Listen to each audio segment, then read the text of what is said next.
Well, I believe that you have to build belief.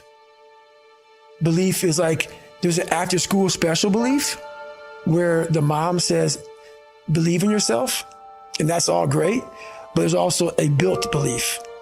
And the built belief is one where you are constantly, like for me, I came from a bad place. How I build belief is through the daunting tasks I put myself through. So that's proof positive that I can. So it correlates. And that's how this piece of kid that I once thought I was built belief by saying, I was in 3 hell weeks. I went to Ranger School. I tried out for Delta Selection. Undeniable stack of proof. That is proof, motherfucker. So whenever you think you can't, confidence comes from the thing that you built. You must build belief. You must build confidence. It can't be like, hey, I'm gonna knock that shit out. You gotta look over here and say, I can knock that shit out. It's belief, and it's built on what you put in to yourself. And one thing I was able to do was to dream. I was able to dream outside those 4 walls of that small town.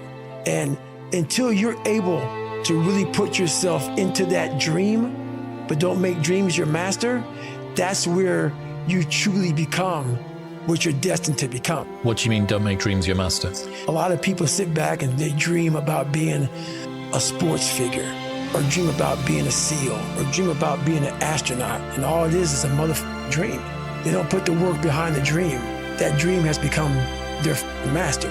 When you become the master of your dream is when you say, I want to go be a Navy SEAL, and you say, okay, I'm gonna lose 106 pounds in less than 3 months. The dream was the one thing I thought about, and the dream was now gone. Now, what comes in, the dream goes away, and the laundry list of details and tasks come up. Gotta do this, gotta do this, gotta do this, gotta do this. That's when you become the master of your dream. So, a lot of people out there dreaming. We are all great. No matter if you think you're dumb, no matter if you think you're fat, no matter if you are fat, no matter if you've been bullied, we all have greatness. It just, you gotta find the courage. You gotta find the courage to put your Bose headphones on and silence the noise out of this world and to find it. You have to get in a quiet place in your brain. We all live on our phones. We all live on Google. We all live in this whole social media world that I really hate. I absolutely hate it. Why you can't find purpose? Because in your head, there's a bunch of noise. When I was younger growing up, they called me this, they called me that. I had all that noise in there. The second I put on the kind of quote unquote Bose headphones and silence the noise, I listened to my internal voice. Half of us live our whole lives and never even listen to what the hell we want to do. Get off the podcast.